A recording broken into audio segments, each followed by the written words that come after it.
We were at a fancy steakhouse in downtown Chicago, dim lights, overpriced drinks, waiters moving fast and quiet like they were trained to disappear.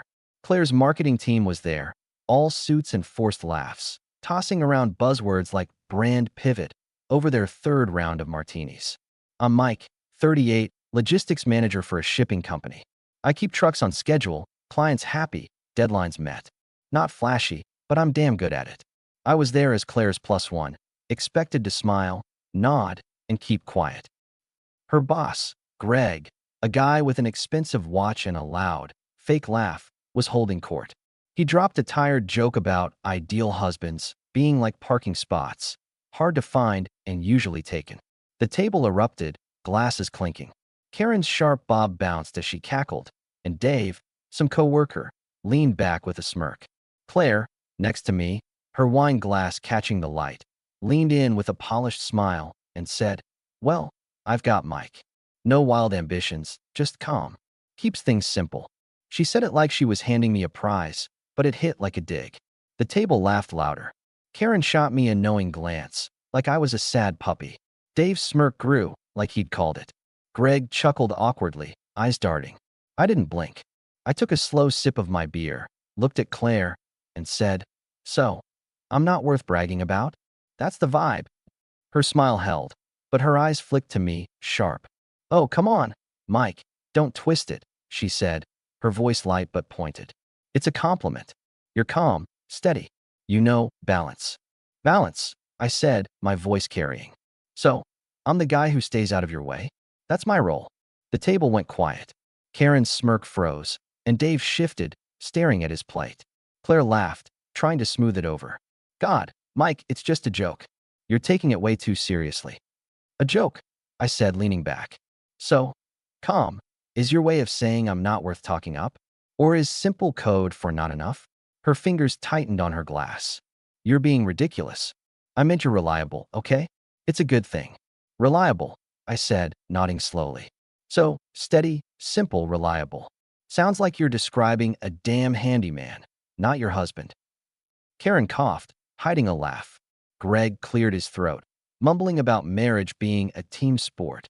Claire's smile was strained now. "Can you just relax, Mike? It's a dinner, not a debate." "I'm relaxed," I said, my tone even but sharp. "I'm just curious. If I'm so simple, why bring me at all? You could have hired a better sidekick to show off." Claire opened her mouth, then closed it, her eyes flashing. "You're making it weird. Everyone gets what I meant." "Do they?" I said, glancing at Karen, then back at her. "Because it sounds like you're selling me short to score points. Next time, leave me out of your pitch." The table stayed quiet, forks clinking awkwardly. Greg tried another joke, but it fell flat. I saw the glances, Karen's raised eyebrow, Dave's half-hidden grin. They knew Claire had overstepped. I sipped my beer, thinking this wasn't a slip. She's testing how far she can push me. I wasn't mad yet, but I was watching, and I wasn't playing her game. Driving home, Claire scrolled through her phone, the city lights flashing past.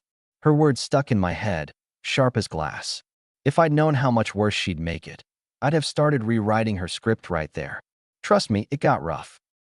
The next morning, our loft in Wicker Park felt like a model home. Exposed brick, big windows, all style, no soul. I was up at 6, brewing coffee, the machine hissing as the smell filled the kitchen. Claire was already in her zone, standing at the counter, scrolling through emails, her heels tapping the hardwood. Claire, 36, senior marketing strategist, could sell a bridge to a billionaire and make it sound like a steal. I used to admire that. Now it felt like she was selling me out. I slid a mug across the counter. "Coffee's up," I said, keeping it neutral. She didn't look up. "Thanks," she muttered, fingers flying over her screen. Like I was just part of the furniture. I leaned against the counter, watching her. "Rough night?" I asked, testing. "Busy day," she said, eyes on her phone. "Client pitch at 9. Can't be late." I sipped my coffee, letting the silence stretch. "Right. About last night, though. That no ambitions line. What was that about?"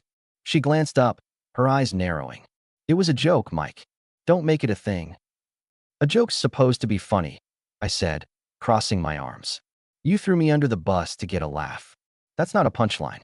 That's you saying what you think." She set her phone down, hard. You're blowing this out of proportion. I was playing to the room. Those dinners are about impressions, not feelings. You know that.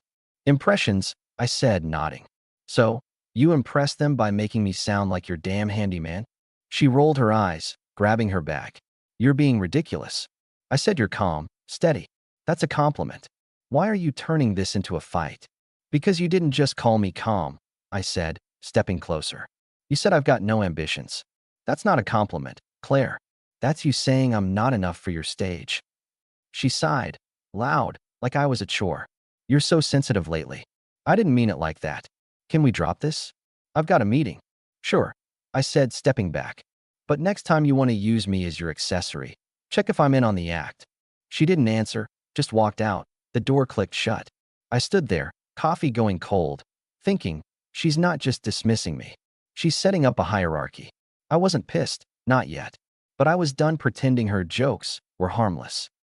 That afternoon, I was at my office in Schaumburg, a low-rise with bad coffee and worse parking. My job's not glamorous. Coordinating shipments, chasing late trucks, dealing with suppliers who think on time is a suggestion. But I'm good at it. My team respects me. That day, I just fixed a mess with a delayed shipment from Dallas, and my boss, Tom, clapped me on the shoulder. You're a lifesaver, Mike, he said, handing me a coffee. We'd be screwed without you. I nodded, forcing a half smile. Just doing my job. But it hit me. Here, I was the guy who got things done. People listened when I spoke. At home, I was the guy who kept things simple. The contrast stung. At work, I called the shots. At home, Claire was directing, and I was barely in the cast. I sat at my desk, staring at a spreadsheet, thinking, this isn't right. I'm not that guy. My coworker Sarah popped her head in.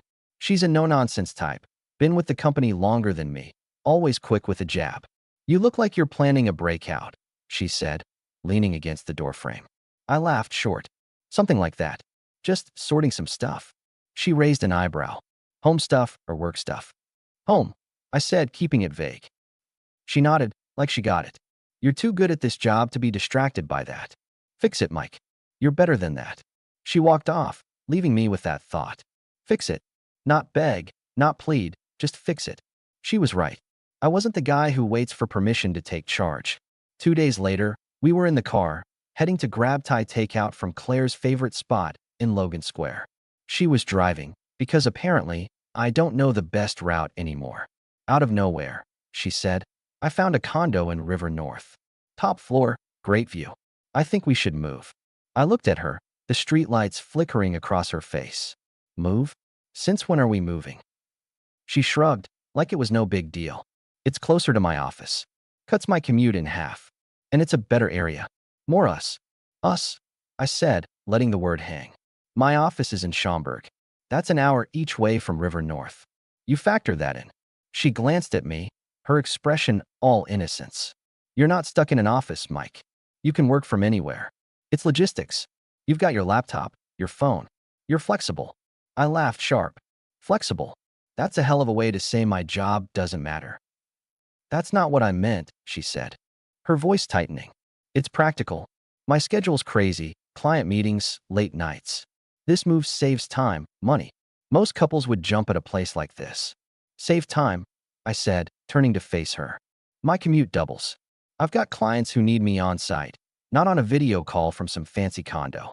My work's not just a laptop, Claire. I've got drivers, warehouses, schedules. You thought about any of that? She pulled into the restaurant lot, slamming the car into park. You're being selfish. My job's the priority right now. You know the pressure I'm under. Selfish, I said, my voice low but firm. You didn't even ask what works for me. You're not planning a life together. You're planning yours, and I'm supposed to fit in the gaps. She gripped the wheel, her knuckles pale. You always find reasons to say no. It's a condo, Mike, not a prison. Why can't you see the bigger picture? Bigger picture? I said, leaning closer. I'm not your assistant, Claire. I don't rearrange my life because you decided it's convenient. You want to move, we talk. You don't just hand me a plan. She glared at me. It's not like your job makes relocation easier, Mike. I'm the one with the real demands. There it was, the truth, raw and unfiltered. I didn't blink. So my work's just noise to you? Good to know where I stand. She backpedaled, fast. That's not what I meant. I'm just saying we need to prioritize what's best for us. Us, I said, unbuckling my seatbelt. Funny how us always means what's best for you. I got out, grabbed the food, paid with my card. When I got back, she was staring ahead, jaw tight. The drive home was silent, a standoff. No move talks without my calendar on the table, I said, breaking the quiet. Budget stays separate for now. She didn't respond, but I wasn't asking for permission. The next weekend, I met my sister, Jen, at a diner near my place, the parking lot smelling of grease and exhaust. Jen's a nurse at a big downtown hospital, works brutal shifts, and cuts through nonsense like a blade. We're tight. She'll call me out and still have my back. We were in a booth, splitting fries, when she brought it up. You look like you've been chewing glass, she said, dipping a fry in ketchup. What's Claire pulling now? I laid it out. The dinner, the no ambitions jab, the condo bombshell. Jen listened, her face hardening. She doesn't respect you, Mike, she said. You're not her partner. You're her placeholder. I laughed, but it was hollow. Come on, Jen, you're blowing it up. She's just stressed. Stressed? Jen said, raising an eyebrow. I heard her at Mom's birthday, saying you're fine with whatever. Like you're her damn assistant. That's not stress, Mike. That's her deciding you don't count. I leaned back, the booth creaking. She didn't say it like that. You're reading too much into it. Am I? She said, pointing a fry at me. What about last Christmas, when she told everyone you're easygoing while she planned the whole trip? She's building her empire, and you're the guy holding the ladder. I sipped my coffee, her words sinking in. I thought she was just venting. Work's been intense. Venting doesn't look like that, Jen said, leaning forward. She's not venting. She's ranking you. You're smarter than this. Why are you letting her treat you like a doormat? I'm not, I said, sharper than I meant. I'm handling it. Are you? She shot back. Because it sounds like she's calling the shots, and you're just nodding. That's not you, Mike. You don't play backup. I stared at the fries, my jaw tight. She was right. I'd been letting Claire slide, thinking it was temporary, thinking I could talk her down. But Jen's examples, Mom's birthday, Christmas, stacked up. It wasn't just one night. It was a pattern. All right, I said finally. You're not wrong. I'm not signing up for her game. Good, Jen said, her eyes steady. You don't have to prove you're worth her. She's the one who needs to step up. Or step out. I nodded, something locking into place. No more waiting for Claire to get it. I was done being the guy who adjusts. Things escalated at a barbecue at Karen's place in Naperville, a McMansion with a backyard the size of a park and a big patio that looked like a showpiece. Claire was in her element, charming everyone, her laugh cutting through the chatter. I was stuck talking to some guy, Chad, who wouldn't shut up about digital coins. I didn't care. I was there for Claire, not to win friends. Karen pulled us into a group by the grill. Her, Claire, me, Greg, and a couple others. They were talking work-life balance, and Karen, with her smirk, said, Claire, you're killing it at the agency. How do you juggle it with Mike's schedule? Claire laughed, tossing her hair. Oh, Mike's easy. He's got his thing, I've got mine. He's low maintenance, which works for me. Low maintenance. Like I'm not a factor. The group chuckled, but I wasn't laughing. I stepped closer, beer bottle cool in my hand. Low maintenance, huh? That's new. What's that mean, Claire? She blinked, caught off guard. It's a compliment, Mike. You don't stress me out. You're steady. Steady, I said, nodding. So, I'm the guy who doesn't get in your way? That's the pitch. Karen snorted, and Greg shifted, uneasy. Claire's smile tightened. You're making it weird again. Can you just chill? I'm chill, I said, my voice calm but sharp. I'm just curious. You keep painting me like I'm your intern. If I'm so low maintenance, why do I feel like I'm auditioning for a role I didn't want? Karen jumped in, her voice all fake surprise. Wow, Claire, didn't know you married a drama king. I turned to her, my expression flat. And I didn't know you play commentator for other people's lives, Karen. Got your own house in order. Greg coughed into his beer, and the others looked away. Claire shot me a glare. Mike, you're embarrassing me. Can we not do this here? Embarrassing you? I said, keeping my tone even. You call me low maintenance in front of your fan club. If I'm such a nobody, why bring me at all? She opened her mouth, then closed it, her face flushed. You're twisting my words again. It was a compliment. Sure, I said, stepping back. Next time you want to speak for me, don't. I'll do it myself. I walked off to grab another drink, feeling her stare on my back. Chad tried to follow, mumbling about coins, but I waved him off. In the car, Claire didn't speak, but I did. If I'm low maintenance, stop managing me. You don't speak for me in public anymore. She didn't answer, but the air was heavy. I wasn't asking for agreement. A week later, I was slammed at work, another shipment delay, this time from a supplier in Cleveland who swore it was out of their control. I spent 12 hours on the phone, untangling the mess. Got home around 9, beat, and found Claire hosting a girls' night in our living room. Karen was there, along with Lisa and Tara, all sipping wine and laughing like they owned the place. I nodded hello, headed for the kitchen, but Claire called out, "Mike, you're home. Grab us another bottle, would you?" I stopped, turning slowly. "I'm not the help, Claire. You know where the wine is." Karen snickered, and Lisa raised an eyebrow. Claire's smile faltered. "Wow, someone's in a mood. It's just wine, Mike." I leaned against the counter, crossing my arms. "Yeah, and it's my house. You want to play hostess, you handle the refills." Tara looked down, uncomfortable. Karen jumped in, her voice dripping. "Trouble in paradise, Claire? Maybe Mike needs a night out to loosen up."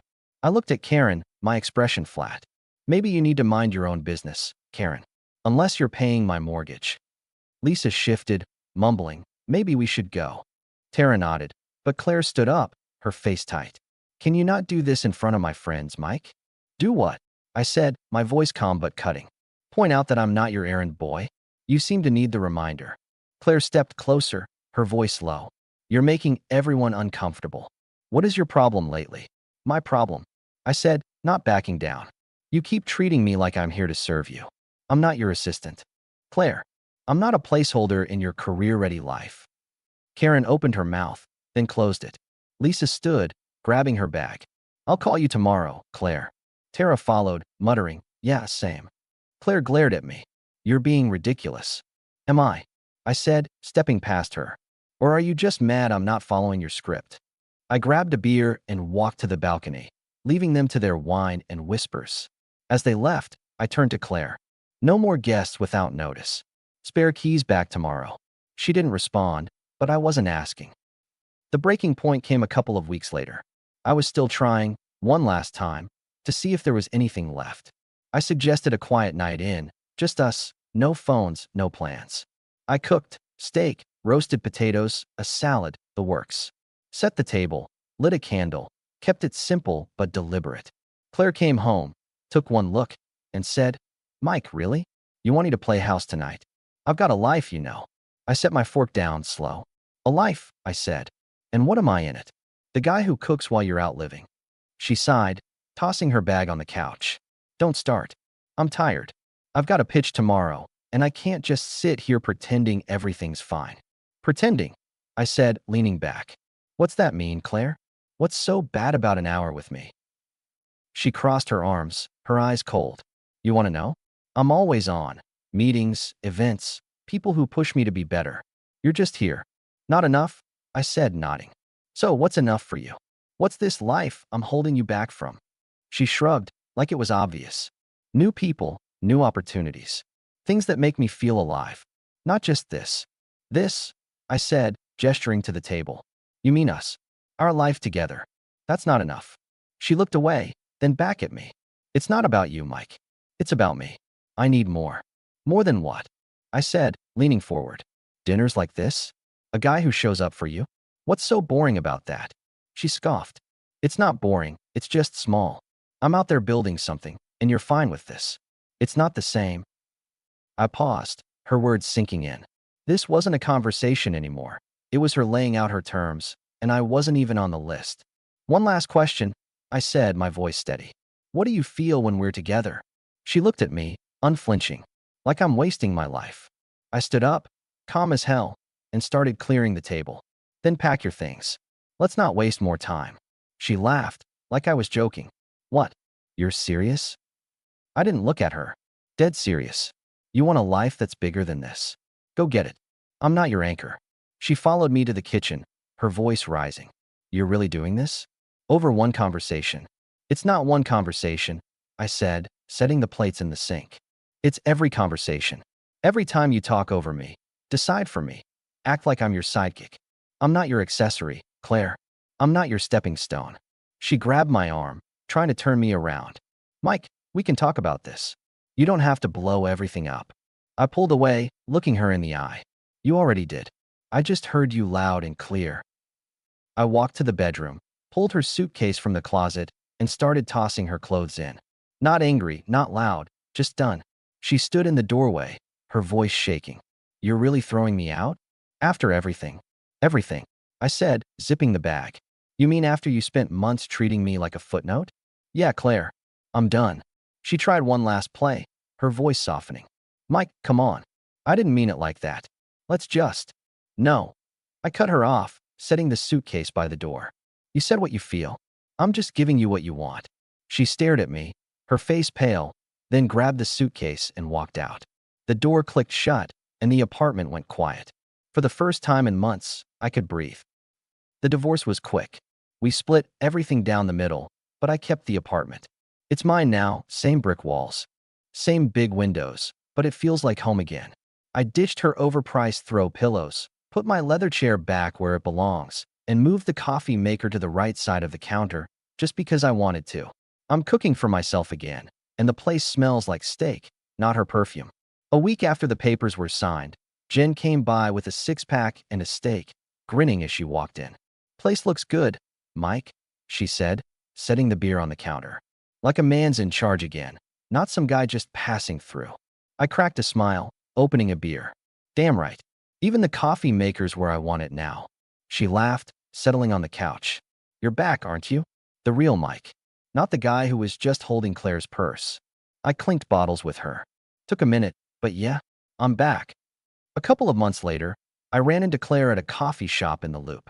She looked polished, confident, like she was about to close a deal. But her eyes were tired, her smile forced. You look good, Mike, she said, stirring her latte. I didn't expect it to end like this. I leaned back, my coffee warm in my hand. You didn't expect me to notice you were walking all over me. That's the difference. She paused, then tried to recover. I messed up, okay? I thought we could have worked it out. I looked at her, no anger, no regret. You don't work out a marriage with someone who thinks you're a footnote. Enjoy your life, Claire. I'm enjoying mine. I walked out, the bell on the door jingling behind me. The streets were busy, the air crisp. I didn't look back. Why would I? I'd already won.